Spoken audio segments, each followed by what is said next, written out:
Olá, bom dia a todos e todas. Eu sou Igor Sacramento. A gente vem conversando aqui há algum tempo sobre a questão da saúde no contexto da Covid-19 e quais são as implicações, né, é, da, desse momento para o campo da saúde, nas suas várias dimensões. E hoje nós vamos tratar especificamente dos cuidados com a alimentação, né? Quais são os cuidados com a alimentação que a gente deve ter nesse momento de pandemia em que muitos de nós está em distanciamento social, isolado por conta do processo da quarentena. Então a gente vai hoje refletir, né, sobre com a convidada Raíssa Ribeiro Ramos, nutricionista, especialista em comunicação e saúde e mestranda em formação em comunicação e saúde pela Fiocruz. Então a gente vai ter uma conversa sobre a questão da alimentação nesse momento. E quando vocês tiverem dúvida, perguntem por aqui, alguma questão, perguntem por aqui, tá bom? Vou chamar a Raíssa agora para a nossa conversa.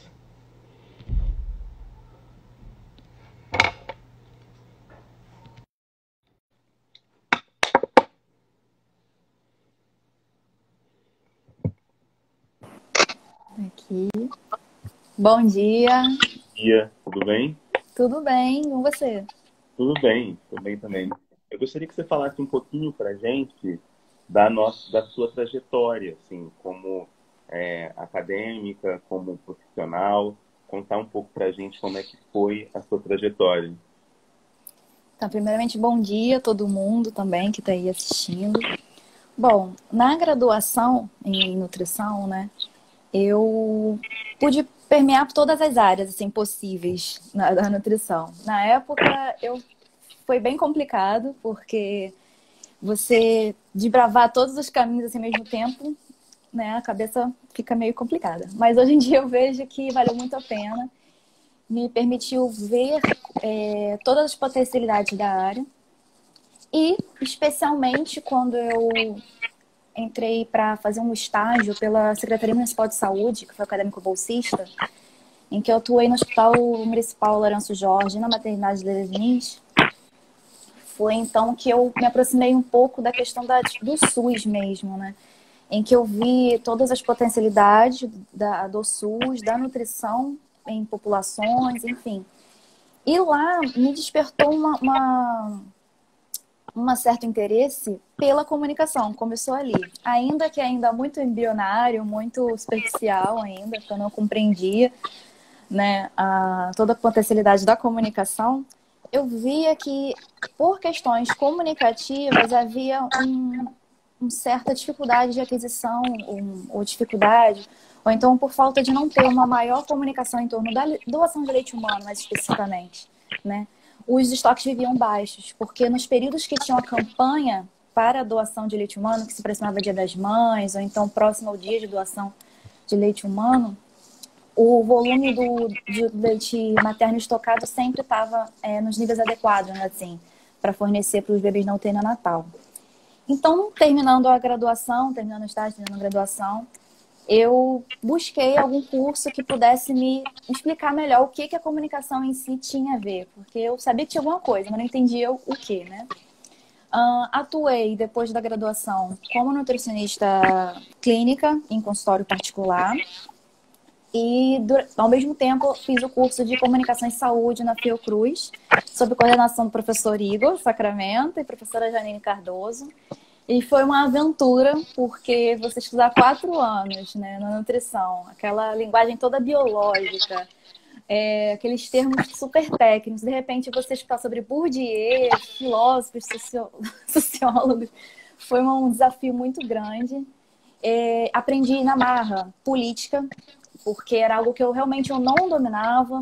Foi onde eu aprendi política, aprendi que a alimentação é política. Não tem como a gente falar sobre direito à alimentação sem falar de política. Então, foi um divisor de águas na minha vida, esse curso de especialização. Então, está sendo muito importante essa participação aqui também, porque você está presente na minha trajetória já há muito tempo, né? nisso, a especialização me trouxe questões relacionadas à questão da alimentação saudável em si. O que é essa alimentação saudável? Né? Na sociedade, a alimentação saudável tem várias vertentes. A gente pode ver a alimentação saudável pela vertente industrial, industrializada, né? Pela vertente da dieta, pela vertente da comida de verdade. Então, acabou que eu desemboquei numa pesquisa que trouxe para o mestrado, que trata em toda essa problematização dessas negociações de sentido que acontecem em torno da alimentação saudável. E em relação à importância da comunicação, que eu vejo assim, eu não consigo mais dissociar você falar de saúde, você falar de alimentação, sem falar da comunicação, tudo que está envolvido. Principalmente no tudo que a gente está vendo hoje, a gente tem... A comunicação está presente, graças aos dispositivos de comunicação, a gente está permitindo uma interação entre nós, uma aproximação. Até mesmo a nossa fonte de informação, assim, né? Dependendo de como a gente lida com o dispositivo de comunicação, isso influencia da forma que a gente vai se portar perante a própria pandemia, o enfrentamento da pandemia. E o ato de comer em si é um ato comunicativo, né? É um ato de troca, é um ato de comunicação, vamos dizer assim, não tem como dissociar. Cada vez mais eu vejo muito interligado e muito essencial essa discussão. Sim. Raíssa, antes de continuar, a Cláudia falou aqui que o som está estalando um pouco. Vamos tentar tirar o fone? Tá. Ver se é isso. Eu vou tirar o meu também. Tá. Ver se melhora. Melhorou? Cláudia, melhorou? O que você acha? Bom, não respondeu ainda. Então tá, vamos. Para mim tava bom. Vamos ver. Tá, vamos ver então. O problema é só o ruído que fica, mas... Bom, então, uma das coisas que você falou que é muito legal, que você está falando, é dos desafios, né? Primeiro, a questão da comunicação e a questão das várias formas, né, de se alimentar, os vários sentidos, né, que envolvem se alimentar, ou comida de verdade. Tem todo um movimento, né, de slow food no contexto atual, né? Enfim, tem toda uma questão nesse momento, né? Ou novas práticas de alimentação que vem se consolidando, o veganismo, que é quase um estilo de vida, né? Não é só envolve a alimentação, mas tem uma questão toda de estilo de vida. Mas um dos pontos importantes que você tocou é na questão do papel, né, da nutrição e dos profissionais da área de nutrição no contexto da Covid-19, que são múltiplos, né? Você poderia falar um pouco da importância do nutricionista, né, nesse momento, que são de maneiras múltiplas, né? Tanto na clínica, quanto no hospital, quanto, né? Como é que você vê essa atuação dos nutricionistas nesse momento? Então, em todos os níveis de atenção do nutricionista, ele tem sido fundamental. Opa, a nível, assim, de emergencial, o som tá bom, gente? Eu não acredito que vocês me falem. A nível do enfrentamento direto à pandemia, o nutricionista tem atuado tanto para minimizar a descompensação de doenças metabólicas que já estejam instaladas, porque isso é um agravamento ao risco da infecção, ao agravo clínico, caso a pessoa venha a ser infectada. O nutricionista a nível hospitalar, ele busca a recuperação precoce do paciente, também diminui o tempo de internação. Isso já em qualquer situação. Agora, então, que a gente está numa situação caótica, né?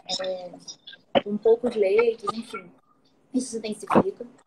E especialmente também nos pacientes que estão entubados na UTI, a alimentação se torna muito mais delicada, muito mais com necessidade de ser controlada. Porque é um paciente que provavelmente pode não estar acordado, vai estar sedado, então precisa de um acompanhamento bem aproximado para poder controlar as dosagens de nutrientes, para minimizar a inflamação sistêmica, para o corpo conseguir se defender ao vírus, já que a gente sabe que não existe ainda um medicamento para tratar a nossa defesa natural que está combatendo o vírus. Então, o nutricionista, em todos os segmentos, ele está buscando isso. fortalecer, contribuir para o fortalecimento do sistema imune da população, desde a terapia nutricional hospitalar, as orientações no consultório, enfim, como também garantir a segurança higiênico-sanitária, né, da manipulação de alimentos, tanto nos locais que produzem refeições e também na produção de alimentos em si. Deixa eu ver. No âmbito ambulatorial, ainda tem uma... Pediram para você baixar o som, que está dando um eco, o seu volume do seu celular. E agora? Agora está ótimo para mim. Tá. Na questão ambulatorial, é isso. Isso.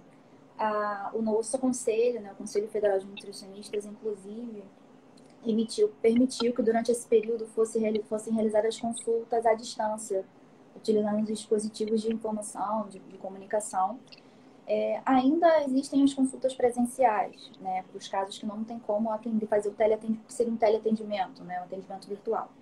Só que tomando todas as precauções e tudo mais, e também é feito no acompanhamento desse paciente que esteja com o próprio Covid. Ele recebe orientações sobre alimentação, recebe orientações de como melhorar a imunidade, não agravar a condição clínica. Como eu falei, né, o corpo está se defendendo desse vírus, é a única defesa por enquanto que a gente tem, é a nossa defesa natural. Então a gente precisa fornecer os meios necessários para fortalecer esse sistema imune, esse organismo.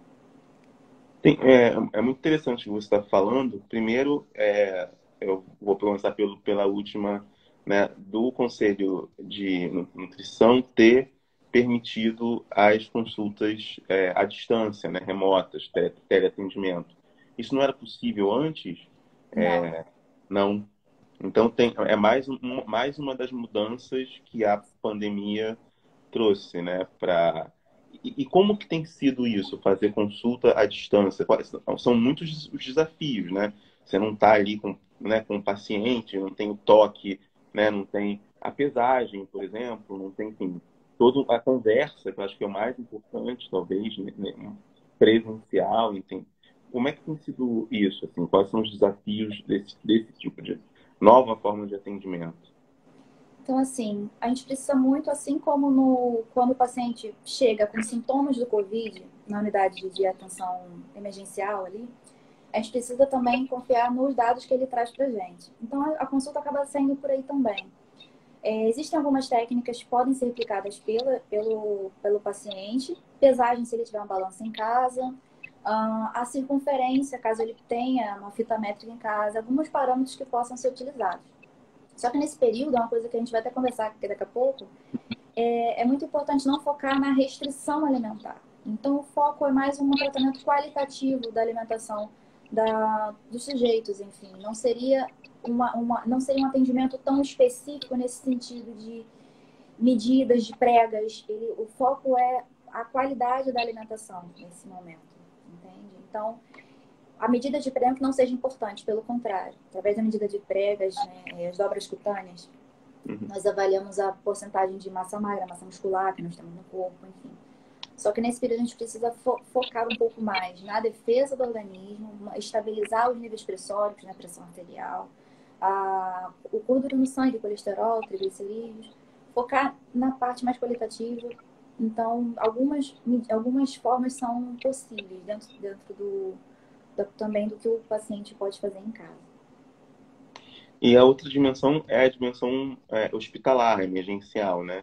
Que é o foco em como determinado tipo de alimentação pode contribuir para o aumento da imunidade. E, na verdade, né, o que a gente vem observando é o quanto também um conjunto de alimentos tem sido quase alçados a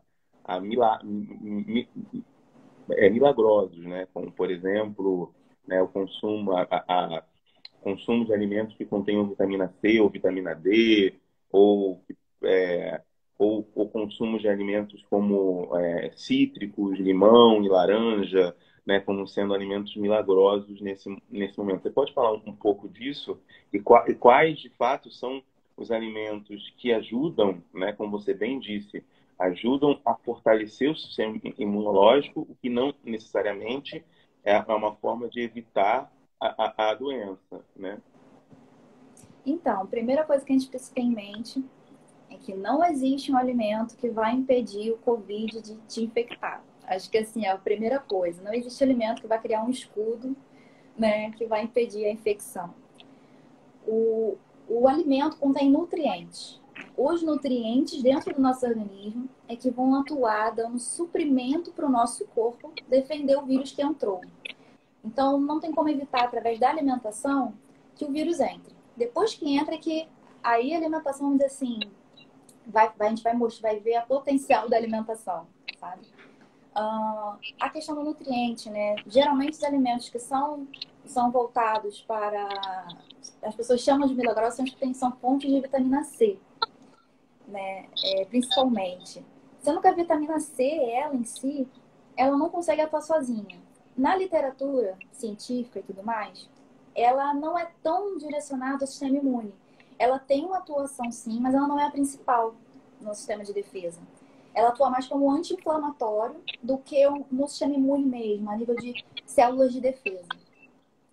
Mas ainda assim, ainda que nós precisemos da vitamina C, porque ela é essencial, de fato, ela precisa de outros nutrientes para ela funcionar. Então não adianta eu tomar suplementação de vitamina C exacerbadamente, porque ela precisa de outros nutrientes. Como também o próprio exacerbamento do consumo de vitamina C, no caso, principalmente a isolada, né, são geralmente as pastilhas efervescentes, pode gerar gastroenterite, né, seriam inflamações no trato gastrointestinal. Né? É muito perigoso esse tipo de afirmação, inclusive, né, dessas notícias que vão circulando pelas redes sociais, dispositivos de mensagem, enfim. Uma vitamina que alguns estudos têm mostrado uma eficiência nesse período, não necessariamente para o Covid em si, mas para o sistema imune, fortalecimento do sistema imune, é a vitamina D. Uhum. A vitamina D, ela tem uma participação importante, sim, a nível de células de defesa. Eu não vou entrar em detalhes, assim, para poder também não confundir as pessoas. Mas a vitamina D, a principal fonte dela é a exposição solar. Nós temos fontes de ovos, carnes, cogumelos, leveduras, né? Só que a principal fonte da vitamina D é a exposição solar. Essa, sim, seria uma interessante as pessoas, claro, naqueles horários, né? Até as 10 da manhã, depois das 4 da tarde. Se possível, associar alguma atividade prazerosa, seja cuidar de plantas, uma atividade física, ou então apenas curtir mesmo a luz do sol, né? Diariamente, principalmente idosos, já que a gente precisa minimizar as idas ao hospital, né? E como é recorrente, é muito comum ter quedas, fraturas em idosos nesse período, então você poder prevenir as quedas nesse sentido, fortalecendo o sistema esquelético mesmo desses idosos, porque a vitamina D ela participa diretamente na absorção de cálcio. Então seria uma forma também de fortalecer não só o sistema imune, mas também a saúde óssea de idosos, e diminuindo a necessidade de ida ao hospital, né, que aumenta mais ainda o risco de infecção. E a própria vitamina D também, ela precisa de outros nutrientes, que a gente chama de cofatores. Né? Não adianta também você comprar um suplemento de vitamina D e tomar. Todo nutriente, ele requer uma gama de nutrientes para funcionar. Então, nesse caso, não existe um alimento específico que vá garantir a proteção, garantir a imunidade, mas sim a variedade deles. Porque eu defendo, né, que todos os alimentos são potenciais superalimentos, no caso, alimentos in natura, principalmente. Porque cada um tem a sua conformação de nutrientes, micronutrientes. Então, não adianta só comer laranja, eu preciso da maçã, eu preciso da banana, eu preciso do feijão, do arroz, enfim, dos ovos, da proteína. Não é todo um conjunto. Um nutriente depende do outro. Então, não adianta dizer que, claro, são fontes, é importante consumir as fontes, sim, mas fontes de todos, não só fontes desses específicos. Entendi. Então, quando você fala da questão dos cofatores, né, talvez só para casos muito específicos seria indicado o consumo de vitamina D isolada ou vitamina C isolada, etc. O importante é comer isso na nossa alimentação, incluir na nossa alimentação em alimentos que contenham essas vitaminas, seria mais isso. O Jorge fez uma pergunta sobre o zinco, né? Eu vou anotando aqui sobre o zinco também, e que acho que leu também que é importante para o sistema imunológico. E o zinco também se encontra na nossa alimentação, né? Sim, Então, se quiser falar um sim. pouco. Sim, sim. Fontes oleaginosas, enfim, vegetais verde escuro, principalmente. Não é consumir as fontes de todos os nutrientes, porque o zinco também tem os seus cofatores. Não adianta eu focar no nutriente apenas, eu preciso de todos para garantir mesmo fortalecer a imunidade, né? Quanto mais variada possível, melhor, dentro das possibilidades das pessoas. Não adianta também eu falar, não, como oleaginosas, como a quinoa, não. Dentro da possibilidade, da preferência dos alimentos da safra mesmo, que são os mais baratos.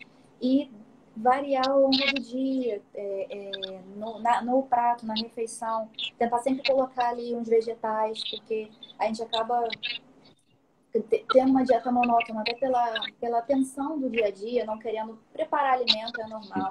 Tem dia que a gente está afim, tem dia que não está. Tudo nesse período a gente está oscilando. Nosso humor oscila, nosso sono oscila, que dirá a vontade também de cozinhar, né? Então, tentar se programar para deixar as saladas o mais fácil possível, por exemplo, para ser consumida, né? A gente talvez vai falar isso mais tarde também, mas já vou adiantando.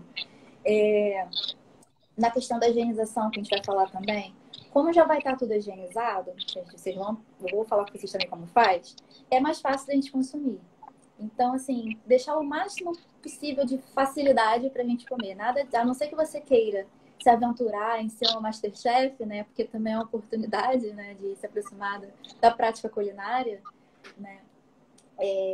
Facilitar no dia a dia, porque, como eu falei, altos e baixos vão vir. Ainda que você num dia esteja querendo fazer uma comida a nível francesa, na cozinha francesa, no outro dia você vai querer comer o biscoito, não vai querer comer nada. É normal isso. Então, é a gente se ajudar também, já prevendo que é normal a gente estar instável, é normal a gente estar inseguro, enfim. Não gerar uma apreensão, uma sensação de culpa por estar com a alimentação assim desregrada. É entender o que está acontecendo e se respeitar, respeitar nossas limitações. Isso é muito interessante que você está propondo, né? E a gente veio falando disso de outras maneiras, mas propor uma nutrição integrativa, né? Integral, que pense o sujeito não só, né, é, a sua alimentação dentro de contextos sociais específicos. Eu acho que isso é muito importante de se pensar em um momento em que a gente está, muitos de nós, ansiosos, né? Com medo, enfim, né? Ou às vezes também mostrando muito excitados, tem pessoas que estão produzindo muito, que também é uma forma de reação, né? Tanto aquelas que estão produzindo muito pouco e que se sentem produtivas, quanto aquelas que estão produzindo muito, né? Por conta do contexto que a gente está vivendo e acabam canalizando para isso. Então, uma das coisas que eu fiquei pensando aqui é que a comida, às vezes, parece, para lidar com esses sofrimentos e emoções, parece uma forma de compensação, né? Então, eu vou comer algo gostoso como forma de compensação. Mas ela não é só isso, né? Ela também nos traz alegria e prazer, mas ela não é só isso. Então, quais são os cuidados que a gente pode ter com a alimentação em termos de ter uma alimentação mais balanceada, de ter uma alimentação mais focada, como você bem disse, na qualidade de vida, no equilíbrio, etc., num momento em que muitos de nós têm até medo de ir no supermercado, né? Ou na feira, etc., para poder escolher por conta da aglomeração, né? Os frutos e verduras podem estar contaminados, então tem toda uma. Então, quais são os cuidados que a gente pode ter de duas maneiras? Um, na ida ao mercado, né, e feiras, né, livres, etc. E também depois com o preparo dos alimentos. Então, a primeira coisa foi a rua máscara, sem dúvida. Quando for enfrentar filas, tentar manter um distanciamento, isso é fato. Na hora de manipular, assim, você vai para um local, geralmente quando a gente faz compras no mercado, na feira, enfim, todo mundo está tocando nos alimentos, seja para olhar um rótulo, seja para escolher uma fruta, a maturação dela, enfim. Então, suas mãos, assim, encare as mãos como algo externo ao seu corpo, não toque no rosto. Se você não estiver disponível, o álcool em gel, porque não tem como você ficar lavando a mão toda hora na rua, no mercado, se você não estiver disponível. Então, no mínimo possível, mexa na máscara, se mexer, mexe pelas orelhas, as orientações que a gente já tem visto, né? Mas assim, quando você trouxer para casa, todas as embalagens externas, é importante você higienizar. Se você tem um álcool 70 líquido, que consiga borrifar, maravilhoso. Se não tiver, o próprio água e sabão. Vai água e sabão, enxágua, o que você tiver acessível para ser feito. Embalagem externa, tirou. As embalagens dos alimentos em si, mesma coisa. Higieniza todas as embalagens. Na hora de armazenar, se possível, substituir, colocar em pote, com tampa bem fechada.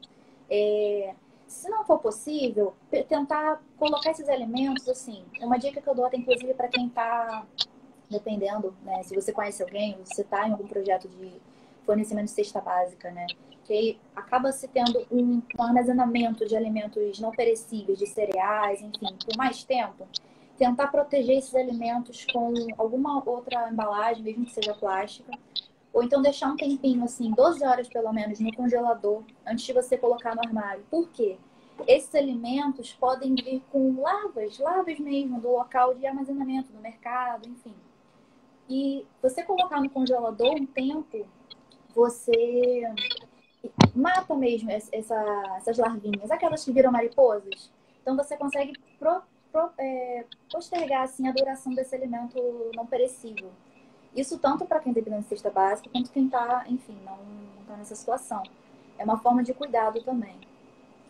Se você não puder colocar em um pote, você higienizar direitinho a embalagem. E os alimentos frios, fatiados, carnes, também substituir o pote, se não possível, higienizar o máximo possível o recipiente que vem, ou o saquinho, né, que seja. Ovos, é importante não lavar os ovos, em hipótese alguma. Os ovos vêm na embalagem, né, na caixa de ovos. Você tira, coloca no pote com tampa e guarda na geladeira. Não na porta, na geladeira, dentro. Porque o ovo ele tem uma superfície porosa. Se você molhar, o que tiver na casca dele vai entrar. Então é importante você higienizar ele só na hora que for comer. O ovo, se você vai ferver na água para comer cozido, já vai matar o que tiver. E na hora de quebrar também a casca, você pode fazer uma injeção rápida e fritar o ovo, no caso, né? Ovo pochê, enfim. É importante cozinhar o máximo possível, não deixar a gema mole. Porque ainda não temos comprovação, estudo de que o vírus não sobrevive nos alimentos, enfim, não dá para passar. Então, cozinhe o máximo. A mesma coisa para comida japonesa. Evitar ao máximo comidas cruas vindo da rua. Açaí, quem gosta de comer açaí, esses tipos de alimentos que são manipulados, é bom evitar ao máximo, tá? Alguém perguntou a lata, como lavar. O Jorge perguntou. A lata é a mesma coisa. Se você tiver o álcool 70, borrifa. Se não tiver, lava mesmo com sabão, água. O mais complicadinho são os vegetais. Hortifruti, folhas, são os que dão um pouco mais de trabalho, porque dá pra você lavar tudo. Uma dica que eu dou até é não ir tão Teve uma tarde. pergunta do Paulo que passou. Eu deixei. Se para higienizar, a gente tem que higienizar com máscara. Desculpa, Paulo, passou sua pergunta. No Então, momento da higienização, se a gente faz com máscara ou já não precisa? não acredito que assim, não existe essa orientação, até porque a máscara é mais para quando há produção de aerossóis. Se a gente for cruzar com alguém que possa ter espirrado, a máscara é prevenir isso. Na questão de lavar o alimento, o ideal não é necessário, claro. Você evitar que haja respingo direto, né? Não botar água muito forte, para poder a água não respingar em você na hora que estiver lavando. Mas não é necessário esse uso de máscara, né? Porque é mais quando há essa produção de aerossóis. Pelo espirro, pela tosse, enfim. No caso das folhas, frutas, verduras, enfim, dá um pouquinho mais de trabalho, então a sugestão que eu dou é de não ir muito tarde para fazer esse tipo de compra, né? Porque você vai chegar em casa um pouco mais cansado que o normal, porque ir comprar já é um estresse, você tem que interagir, correndo risco de pegar o vírus, já é um estresse maior, você vai chegar cansado. Então, o ideal é que você vá o mais cedo possível. Quando chegar em casa, coloca tudo na pia. Tudo na pia, no tanque, no balde, coloque tudo ali. As folhas, lavar uma por uma na água corrente. As frutas, lavar com água corrente e colocar de molho em uma água colorada. Ponto importante. Essa água colorada, gente, eu não sei como é que é aí na bairro de vocês, perto da casa de vocês, mas esse cloro não é aquele cloro que vende, que é produzido em casas de limpeza, que vem vendido numa garrafa PET, que geralmente ele acompanha desinfetante. Não sei se vocês todos conhecem. Não é esse tipo de cloro. É o cloro que vem com autorização da Anvisa, que vem com o rótulo direitinho. No mercado, a gente encontra uma pastilhazinha perto do setor de hortifruti. Essa pastilha é o tal hipoclorito de sódio, que a gente vai diluir na proporção que é recomendada na embalagem. Só que essa pastilha é muito cara, ela tende a ser cara. Então, assim, a dica que eu dou é, vá para o setor de limpeza, procura lá água sanitária, e no rótulo, você vê a composição da água sanitária. Ela tem que ser pura. Se ela tiver assim, água sanitária e solvente, água sanitária e aditivo, não serve. O ideal é que ela seja pura. E você vai diluir uma colher de sopa dessa água sanitária para a cada litro. Então, assim, 2 litros de água, 2 colheres de sopa. Você dilui e ali você coloca as frutas, as verduras, os legumes, durante cerca de 10 minutos, 15 minutos. E depois você enxágua e guarda de maneira, assim, em pote na geladeira, então com divisórias na gaveta de hortifruti, né, da geladeira, enfim. Se não tiver como guardar na geladeira, guardar em temperatura ambiente, tenta proteger ao máximo também, até pela exposição a aerossóis, assim. Sempre é bom prevenir, né, a contaminação do alimento. Mas se tiver o costume de pegar, por exemplo, a maçã e comer diretamente, dá uma levadinha antes, mesmo que você já tenha feito isso, dá uma lavadinha antes, né? Vamos prevenir isso tudo quanto é forma possível. E Né? deixa eu ver mais aqui. Acho que eu falei bastante coisa, Feliz. Você deu uma ótima dica essa, né, das leguminosas, verduras e frutas, né? Porque acho que é o mais difícil de se higienizar mesmo, né? Que você tem que, enfim, só para recapitular para ver se todos nós entendemos. Aí você pode me corrigir. Primeiro, lavar com água corrente, né? Todas e as folhas uma por uma. E aí depois fazer uma solução de 1 litro, né, de água para uma colher de sopa de água sanitária pura, sem Isso. solvente, sem nada, ou para quem puder, ou aquela pastilha de hipoclorito de sódio. Aí teria que ver qual que é a menção, mas a água sanitária em geral todo mundo tem, né? Uhum. E aí deixar lá por 10 minutos e aí, se puder, separar em vasilhas, né, em Tupperware, né, dentro da geladeira, ou fazer a divisória, que é o que eu tenho em casa, são divisórias naquela gavetão da geladeira de hortifruti, com divisórias isso também pode. Mas uma das coisas que para mim é pegar e comer a maçã, por exemplo, eu gosto de comer a casca da maçã, é o que eu mais gosto da maçã, por exemplo. Então, pegar a maçã e sentir aquela crocância da casca. Então, mesmo depois de fazer esse processo, dá uma lavada, essa lavada só com água corrente. Isso. Ou até, se possível, passar um sabãozinho. Tá, É o melhor a gente pecar pelo excesso nessa situação do que sim. de menos, né? E uma questão só para pontuar, a questão das divisórias dos potes, das divisórias do hortifruti no gavetão, né, da geladeira, é por conta do amadurecimento dos vegetais. Cada um tem um tempo de amadurecimento. Então, tem vegetal que ele libera enzimas, né, que vão fazer com que outros amadureçam mais rápido. Então, é mais para poder cada um respeitar o seu tempo mesmo. Ótimo. Teve mais uma pergunta, não uma pergunta, mas um comentário do Glauber falando da questão dos alimentos crus, né? Especialmente de comida japonesa, o cuidado que a gente deve ter. Então, se for fazer o que você recomendaria, se for fazer comida japonesa, é melhor fazer em casa. Isso. Em geral, o ideal é que a gente não consuma carnes cruas, né? Fontes de animais crus, ovos crus, o ideal.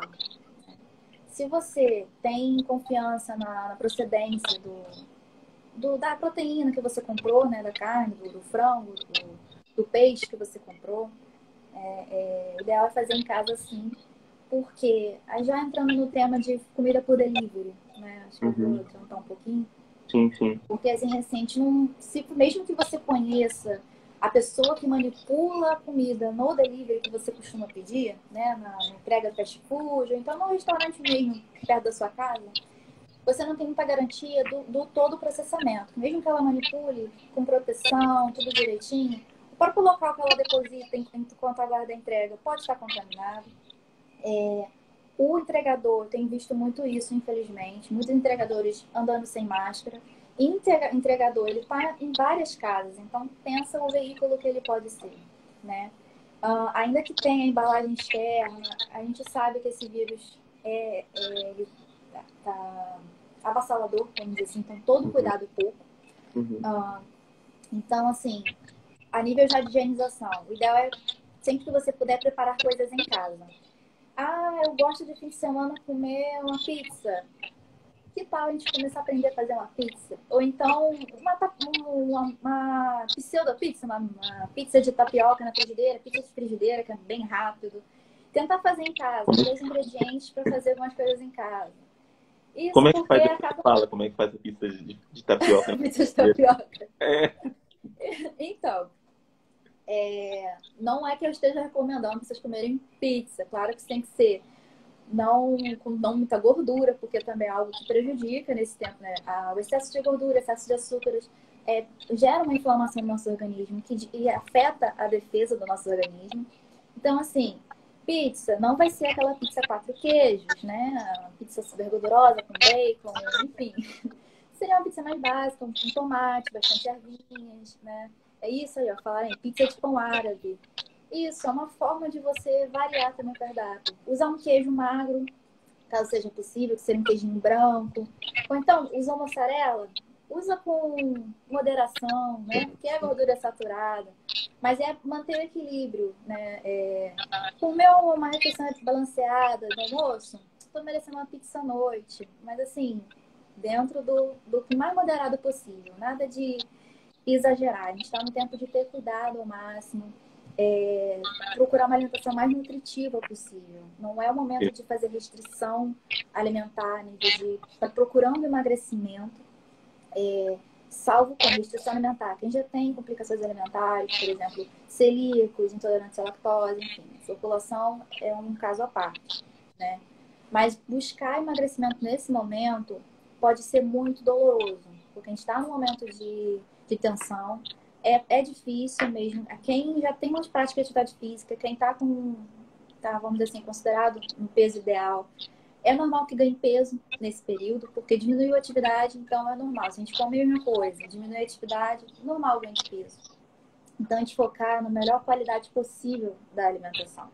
E isso inclui você poder fazer algumas comidinhas mais saborosas, assim, saborosas, mas guloseimas, desde que preparadas em casa com segurança e também que componham toda uma alimentação o mais equilibrada possível. Ótimo, Tá? ótimo. Isso é a dúvida que não quer falar. Passa a receita pra gente. Tá? Gente, é muito simples. Pão árabe, tapioca. Quem sabe fazer tapioca, né? Tapioca, queijo. Eu gosto, né? Cebola crua, que eu gosto. Orégano, tomate. Já é uma pizza. Sabor pizza. Tapioca, sabor pizza. Aí você varia. Queijo branco, quem gosta de botar um manjericão. Tudo o que você tiver acessível em casa. Bota um champignon, eu adoro champignon também.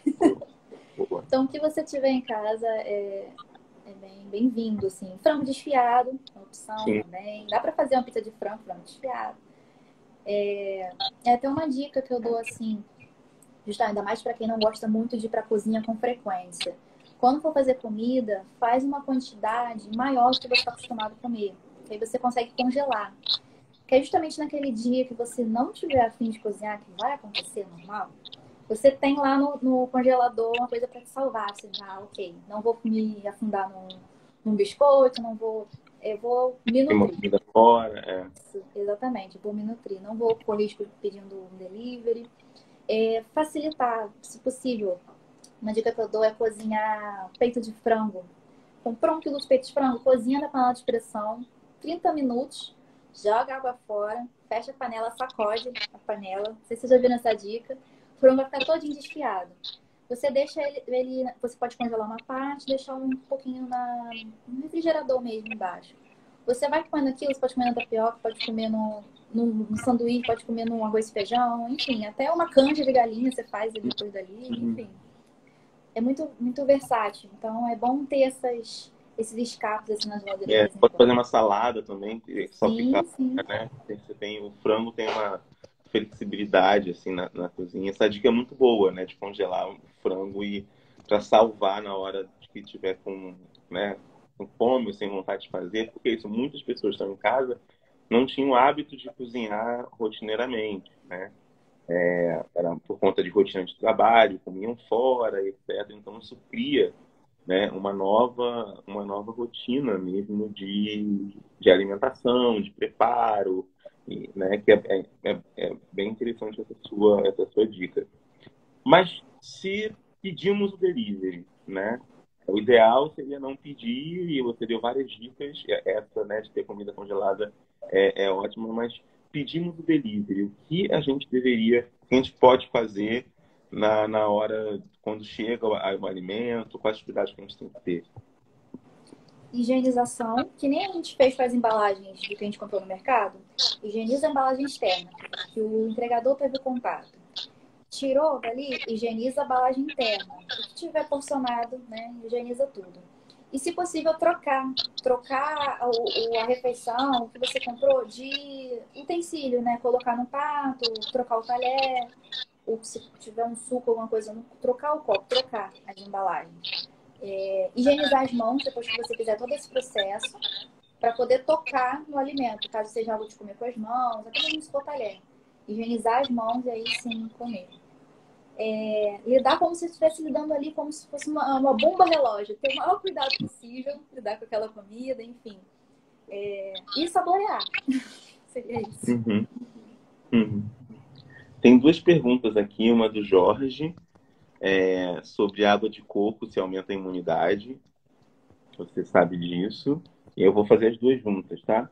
E a outra da Mina, perguntando se que ela leu que não se deve lavar o frango antes de colocar no forno. Isso é verdade?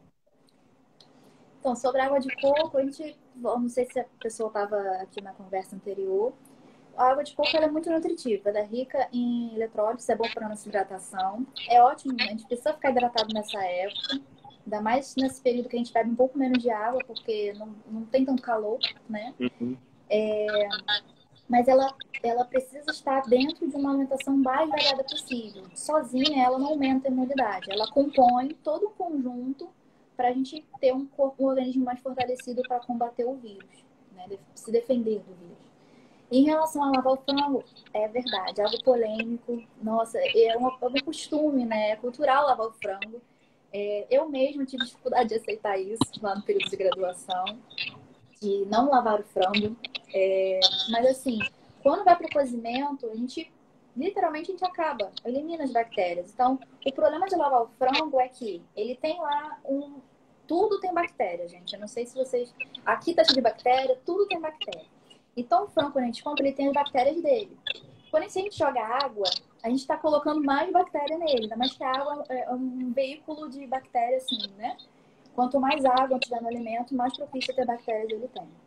Então, além disso, de você aumentar a quantidade de bactéria desse frango, você também pode espalhar. Porque, assim, bateu a água ali, pode espalhar para ele para sua pia. Então, se tiver alguma coisa limpa, lavada ali próxima, vai contaminar. Você pode estar propagando aí as bactérias do frango.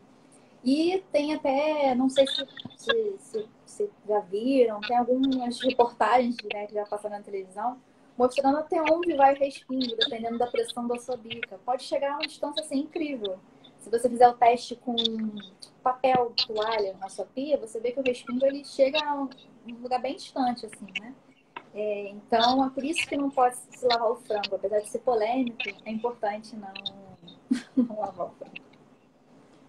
Tem mais uma pergunta aqui do Cacadora Atelier, perguntando se devemos diminuir o consumo de carboidrato nesse contexto de quarentena, né? Se você recomenda. Então, diminuir o consumo depende da situação. Por exemplo, se você tem visto que você está tendo reação, assim, alguns sintomas de resistência à insulina, por exemplo, né? Se você vê que você tá escurecendo suas dobras, se você vê que está descompensando o seu nível de glicose, aí sim, esses níveis específicos que você está no limite, está descompensado, é importante sim a redução do carboidrato. Em geral, não é recomendada a redução no sentido de restringir, como tendendo a uma dieta, vamos dizer assim, low carb, que está na moda, vamos dizer assim, né? É literalmente buscar o equilíbrio. Consumo de carboidratos, diminuir o consumo de carboidratos simples, que seria farinhas, pães, biscoitos, mas principalmente industrializados. Se possível, fazer em casa, pão, biscoito, enfim, bolos. Tentar adicionar aí uma farinha integral, ou então uma aveia, para poder diminuir o consumo da farinha simples, né, dessa farinha refinada. Mas não existe, assim, uma questão de diminuir o consumo do carboidrato especificamente. É diminuir, no geral, o consumo de industrializados, o excesso de açúcar, né, de doces açucarados. Não é excluir, porque eu sei que tem gente que também acaba descontando no doce, que é um docinho de vez em quando. É normal nessa época, tá todo mundo tenso. Não é excluir, mas melhorar a qualidade desses doces, dessas fontes de carboidrato que a gente está comendo. Uma dica que eu dou para a questão do doce, né? É tentar consumir doces caseiros, mais caseiros possíveis. E se for preparar em casa, fazer pouca porção. Que aí você vai suprir aquela sua vontade de comer o doce e não vai guardar, armazenar ele para ele acabar virando uma rotina. Você come, saciou ali, ok. Que até você ter que fazer outro doce, você vai pensar duas vezes, ver se precisa mesmo. Para não alimentar tudo virar uma rotina, o consumo do doce em si. Da preferência, doces feitos em casa. É doces que geralmente não dá aquela vontade de comer o tempo todo. Por exemplo, chocolate. Chocolate é difícil a pessoa comer um pouquinho, a não ser que seja amargo, né? O amargo a gente tende a comer menos. Mas a pessoa não vai procurar o amargo, a maioria das pessoas vai procurar o ao leite. Então, assim, preferir uma goiabada, uma bananada, uns doces mais... Doce de abóbora mesmo, aproveitar que tá chegando a festa junina. Não sei se poderemos curtir uma festa junina. Então, fazer uns docinhos em casa mesmo é uma opção. E sempre pouca porção, para não virar uma rotina também, ficar se alimentando de doces, né? Tem mais uma pergunta aqui não, desculpa, da Dani. Se tomar água com limão todas as manhãs, aumenta a imunidade. Eu também já recebi muitas coisas em relação a isso. Em jejum, Dani, que eu recebi muitas coisas falando que água com limão em jejum aumenta a imunidade e faz emagrecer. Enfim, você já recebeu alguma coisa sobre isso? Já. Essa é uma das principais, assim, né? Muito, tudo quanto é lugar. Inclusive, essa semana mesmo, a Universidade de Minas, junto com o Ministério da Saúde, lançaram um manual, um guia para nutricionistas sobre essas notícias que vêm circulando na mídia, nas redes sociais. Achei muito interessante. E água e limão é um dos destaques nesse material. Porque, primeiramente, consumir alimento em jejum, suco detox, água com limão, em jejum, não existe comprovação de que em jejum ele vai ser melhor do que ao longo do dia. Não tem uma comprovação científica assim, unânime, não é unânime, né? Ao longo do dia, se você consumir, você vai absorver da mesma forma e vai agir da mesma forma. Água com limão especificamente é bom, é uma fonte de você estar consumindo ali uma vitamina C, dependendo da temperatura que esteja essa água. Água morna, você vai acabar com a vitamina C. A vitamina C não resiste à temperatura alta, nem morna. Tem que ser geladinha mesmo, porque tem gente que também coloca água morna, né? Mas assim, vai ser uma água saborizada, vai ser uma água um pouco mais nutritiva, mas associada à imunidade diretamente, não. Vai compor todo um cenário de alimentação variada, de fortalecimento do organismo. Sempre depende do todo. Um alimento depende do outro, um nutriente depende do outro. Não existe um específico, uma forma específica. O cuidado em geral com a alimentação.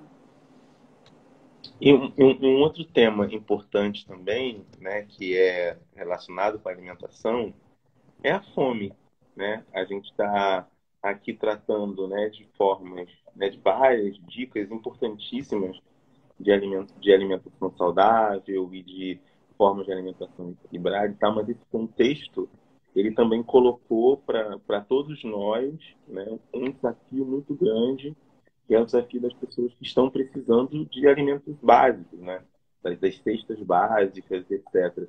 Queria que você falasse um pouco disso, né, da importância, que você tem acompanhado alguns programas, ações, né, de ONGs, enfim, de grupos que estão se organizando também para garantir alimentação para populações e pessoas que não têm o que comer. E o que, que a gente pode fazer também para ajudar essa rede, né, de solidariedade é, nesse momento? Então, a fome é um problema na sociedade brasileira desde o início da fundação, da construção da nutrição no país. A nutrição acabou se desenvolvendo em duas principais vertentes, que é a biológica e a da segurança alimentar, vamos dizer assim, inicialmente, né?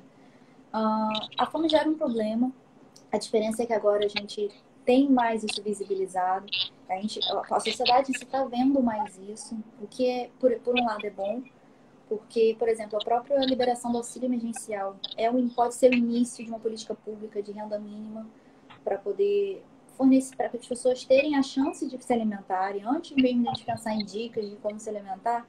Tem gente que não tem nem como se alimentar com uma batata, com arroz, um feijão. Então, como pensar em alimentação saudável nesse caso, né? Primeiro é garantir os direitos de alimentação dessas pessoas. Entre iniciativas que existem muitas. Para encontrar essas iniciativas, para você ajudar, você não precisa contribuir financeiramente se você não puder. Você pode divulgar para quem pode contribuir financeiramente, né? Ou então doar mesmo alimento, tomando as devidas precauções, né? De contato e tudo mais. Eu, particularmente, eu escolhi por apoiar iniciativas aqui da Zona Oeste, da periferia da Zona Oeste, não só por ser o lugar que eu moro, mas também porque eu vejo uma maior visibilidade para iniciativas mais centrais, mais para a hora do centro, Zona Sul, Zona Norte. Então, eu optei por divulgar um pouco mais essas iniciativas daqui, né, como uma forma de aumentar a visibilidade, ainda que seja no meu círculo. Contribuo da forma que é possível, contribuo com a divulgação. Outra forma também de apoio é você comprar do pequeno, né? Se você tiver perto da sua casa, aquele vendedor, não só de produtos, de artesãos, mas do produtor pequeno mesmo, produtor rural, pequeno agricultor. Comprar desses pequenos produtores, porque com o distanciamento social, houve uma redução drástica das vendas para eles, né? Não é um mercado que compra dos grandes, né? E tem uma certa facilidade de agregar pessoas. Então, se possível, se você souber na sua região, se existe a compra coletiva, é uma opção também, que aí condomínios se juntam, compram, por exemplo, as caixas de alimentos, por exemplo, caixa do caqui, e distribui. Ai, tá acabando o tempo, alguém acabou de avisar. E distribui entre os vizinhos, né, os moradores, são formas. Eu também chamo de destaque para as iniciativas voltadas para a alimentação de caminhoneiros, né? Porque com os restaurantes fechados nas estradas, eles estão tendo muita dificuldade de se alimentar. Então, eles são muito importantes no cuidado, no nosso cuidado também, já que eles estão trazendo alimento tanto para a gente, quanto também para quem está lá internado no hospital, carregando as fórmulas interais para quem está entubado, no caso, né? Então, assim, são algumas formas que a gente tem de contribuir, não só saindo mesmo do aspecto de ficar se distraindo com live, só alimentando conteúdo, a gente tem como fazer muita coisa. Aproveitar esses dispositivos, aproveitar as redes sociais para fazer muita coisa. Raíssa, muito obrigado. Foi ótimo, excelente. Acho que foram dicas muito boas, né, da alimentação saudável, para a alimentação também como forma de solidariedade, como a gente está falando aqui no final. Então, foi muito bom da higienização, passamos por vários temas. Muito obrigado mesmo. Né? A gente vai deixar disponível em breve no canal do YouTube da Memória da Eletricidade, essa conversa, para quem não pôde assistir agora e poder ver depois. Muito obrigado mesmo Eu que agradeço, foi um prazer. O prazer foi nosso. Tchau, tchau. Tchau, tchau. Até a próxima, gente. Tchau, tchau.